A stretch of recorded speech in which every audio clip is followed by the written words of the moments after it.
Tiene la palabra la diputada Suesi Callejas. Gracias, presidente. Buenas noches, colegas. Buenas noches, pueblo salvadoreño, tanto dentro como fuera del territorio de El Salvador. Vamos a hablar con el pueblo salvadoreño. A mí no me interesa convencer a ningún diputado que no sabe lo que tiene que hacer. Antes del régimen de excepción y de la implementación del Plan Control Territorial, era común que los ciudadanos honestos y trabajadores tuvieran que cumplir básicamente un protocolo no escrito antes de salir de su casa.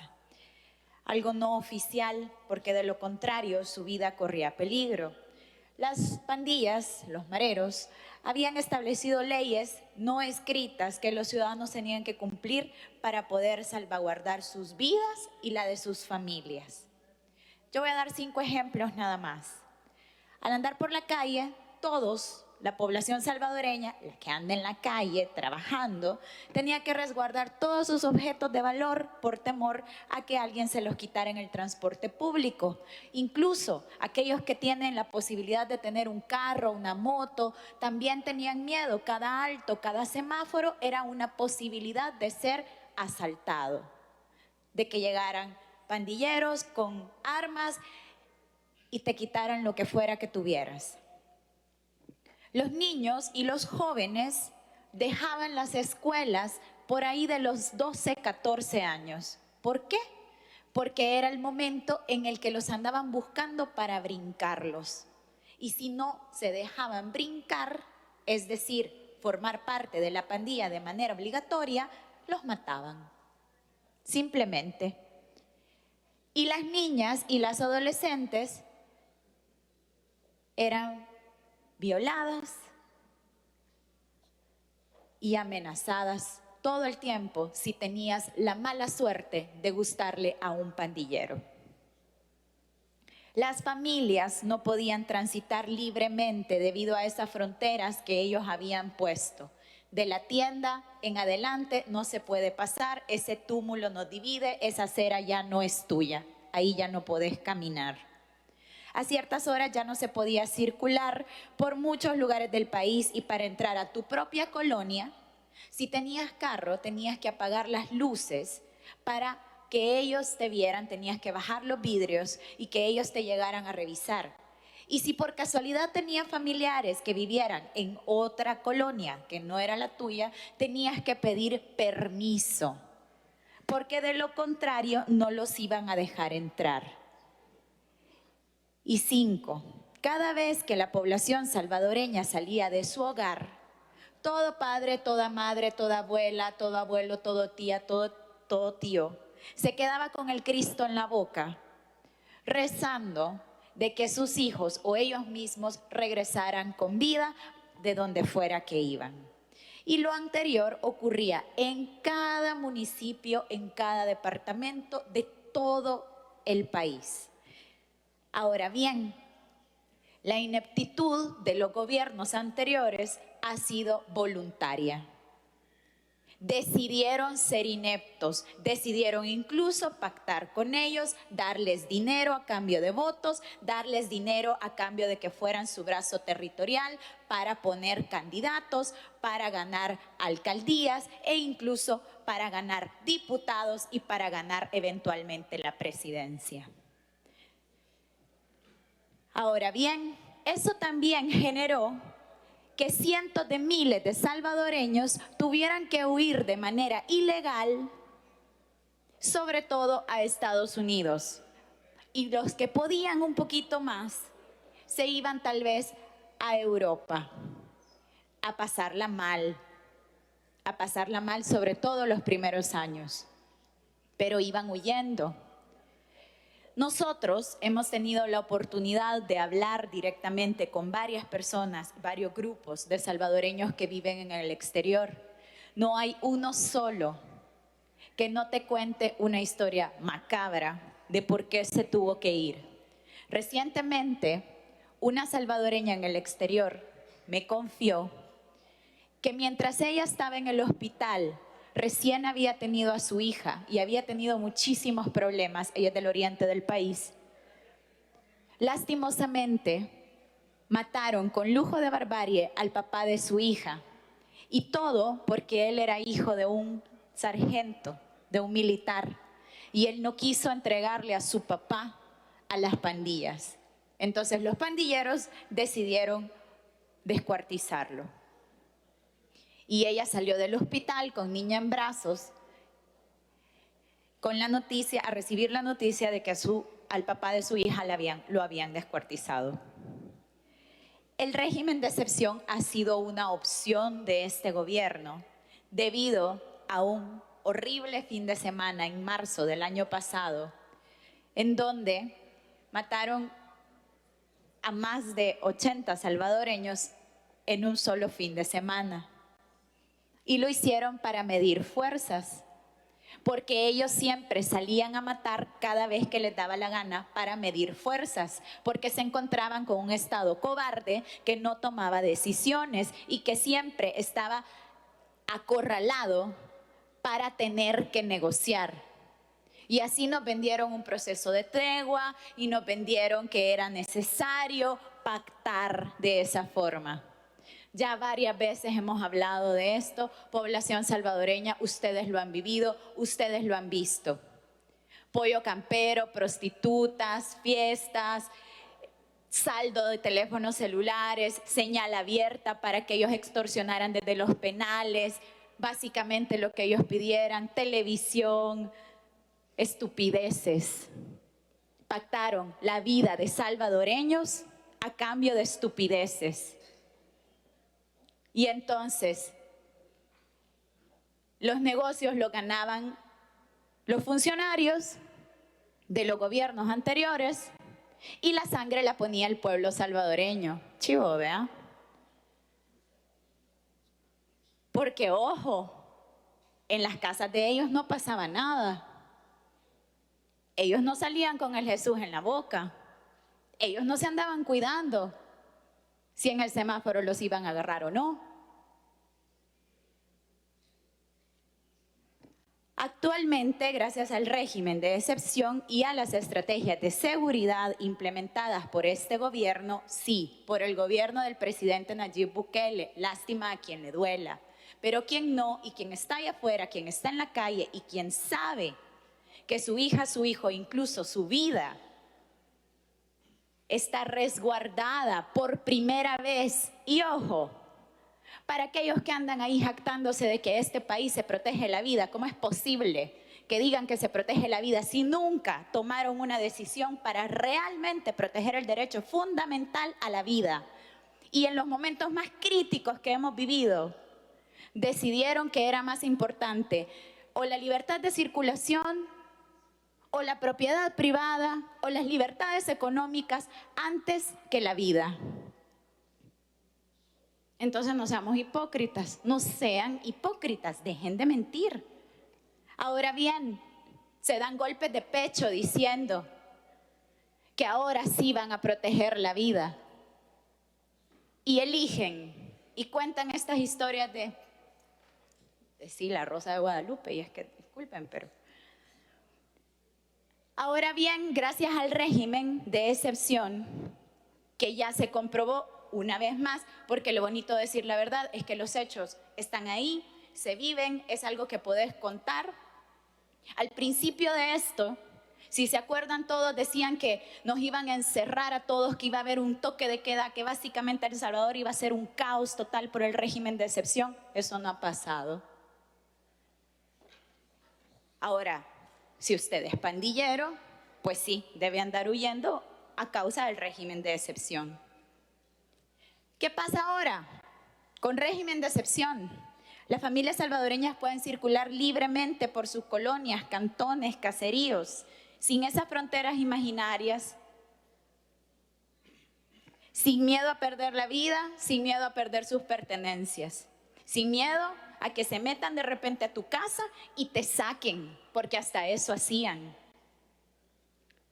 Las escuelas ya no son lugares libres de reclutamiento de mareros. Ahora los estudiantes incluso pueden llevar sus tablets y sus computadoras a la escuela. Tablets y computadoras que este gobierno les dio.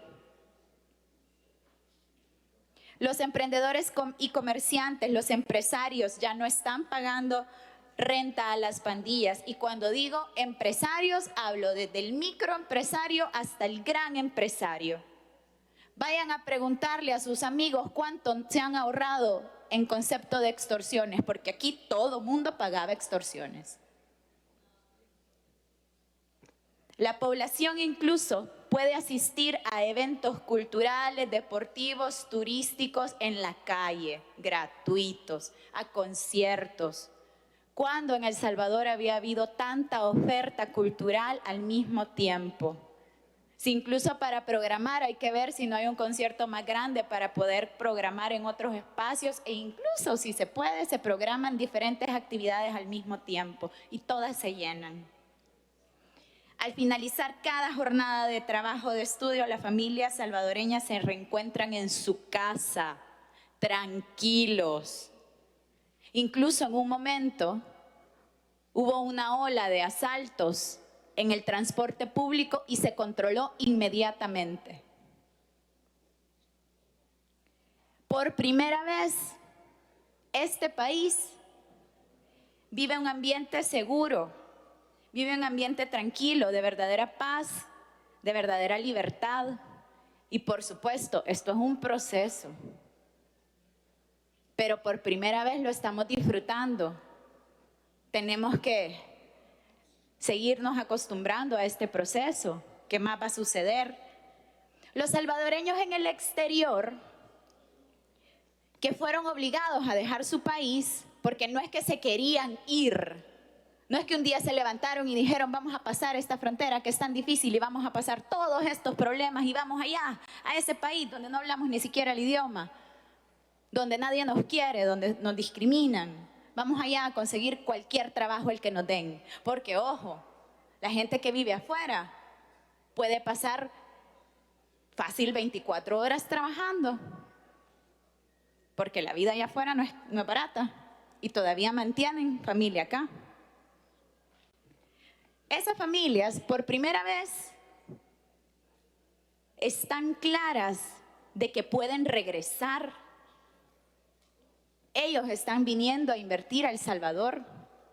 Ellos están comprando su casa, su apartamento, su terreno para regresar.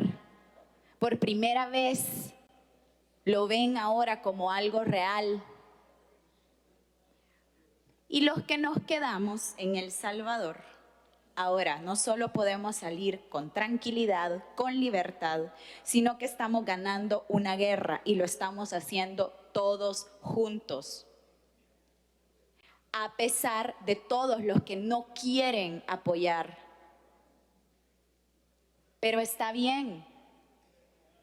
Cada quien es libre de tomar sus decisiones. Y sí, la tierra no solamente hay que limpiarla, también hay que sembrar. Y por eso es súper importante seguir apoyando todos los proyectos de educación, de primera infancia, de adolescencia, de niñez. Por eso es sumamente importante seguir protegiendo a las familias en este país y generar un verdadero estado de bienestar, un verdadero estado que proteja el bienestar social de la población salvadoreña. Nosotros, como diputados, debemos legislar sobre la realidad, no sobre chismes, no sobre inventos, no sobre paranoias o fantasmas. El régimen de excepción es una herramienta constitucional y legal que nos ha dado por primera vez la posibilidad de vivir en libertad, paz y democracia. Y esto es real. ¿Por qué? Porque la gente lo vive, no porque lo digo yo, sino porque la gente lo vive. Cada vez que a mí me dicen gracias a Dios por el régimen de excepción, madres que nos han parado en la calle y nos han dicho, gracias al régimen mi hijo está vivo. Gracias al régimen mi hija está viva. Eso es lo real. No lo que ustedes inventan desde su casa y su comodidad detrás de un teléfono escribiendo en Twitter.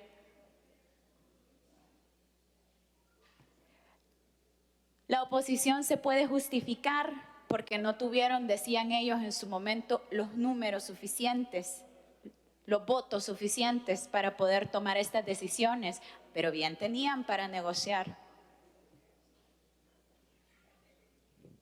sus propios beneficios, para eso sí les daban los votos.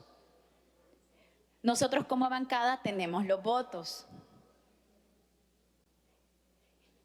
Y no los necesitamos, sin embargo, sería bien interesante que por primera vez dejaran de pensar solo en ustedes y sus egos absurdos y pensaran por primera vez en la población salvadoreña, que al final es quien los eligió y por los que están aquí. Si nunca encontraron una problemática, la inseguridad, fue porque aprendieron a lucrarse de ella, sea como oferta de campaña para la siguiente, sea como moneda de cambio cada vez que necesitaban más votos o más apoyo, o incluso para poder tener esa gobernabilidad oculta y amenazar cada tanto a quien no quería darles los votos y torcerle el brazo a cualquiera. El régimen de excepción sigue teniendo vigencia por la necesidad de consolidar la paz, la democracia y la libertad en la que estamos viviendo. No podemos dejarle nuestro país, nuestro único país, porque aquí no hay otro. Los que somos salvadoreños y queremos seguir viviendo acá, solo tenemos El Salvador. Y fíjense bien, antes de la inauguración de los Juegos Centroamericanos, como bien lo decía el director de los Juegos Centroamericanos, el internacional, estos Juegos se salvaron, tenían que haber sido en Panamá. Y en menos de un año se construyeron todos los establecimientos para que fuera acá en El Salvador.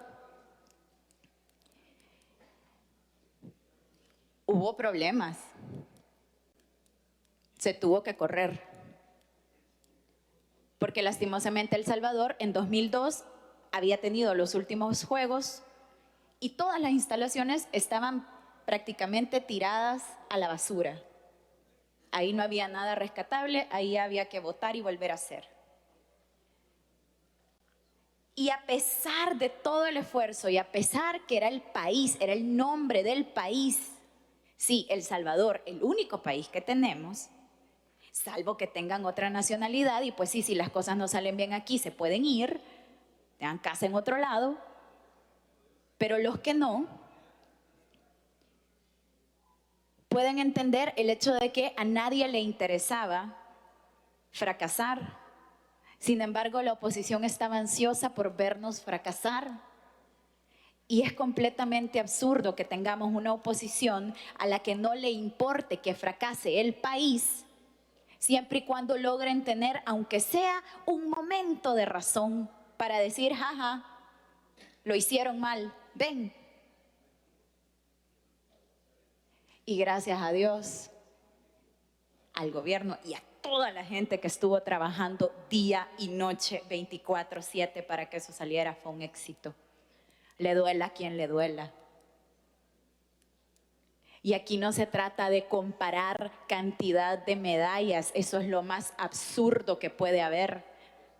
Se trata de celebrar la calidad de los atletas que están ganando medallas.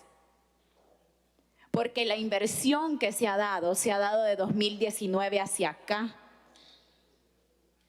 Desde 2002 no se invirtió en ellos. Y aquí no solo se trata del talento, se trata de disciplina, se trata de espacios deportivos para poder entrenar.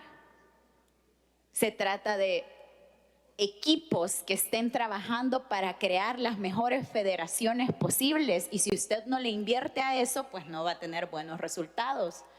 Así que nosotros, todos los salvadoreños, hoy por hoy, debemos celebrar a esos atletas que están ganando, a pesar de todas las circunstancias que han tenido que sobrepasar para ganar, para llegar a ser excelentes, como lo están demostrando ahora. Y eso mismo es lo que sucede con la población salvadoreña. A pesar de las pésimas circunstancias en las que han vivido, del miedo, de la zozobra en la que han vivido, en la que hemos vivido todos durante 30 años, tenemos que felicitarnos porque por primera vez encontramos la forma para luchar por ese problema llamado maras. Y por primera vez no tener miedo de salir a la calle a trabajar, a estudiar. Por primera vez descubrir lo que implica vivir el espacio público y no tener miedo de cruzarte mal una acera porque te pueden matar. Así que sí, tenemos que celebrar que estamos vivos. Mi voto hoy va a ser por la vida de cada uno de los salvadoreños, niñas, niños, adolescentes, madres, padres, gente trabajadora. Y también va a ser por aquellos salvadoreños que tuvieron que irse del Salvador huyendo por su vida y por la de sus familias. Salvadoreños que todavía lloran a la persona que perdieron o a las personas que perdieron. Mi voto va a ser por ellos. Mi voto va a ser por la vida de cada una y uno de los salvadoreños que celebramos este día y que juntos estamos aprendiendo a vivir en paz y libertad. Gracias, presidente. Gracias, diputada.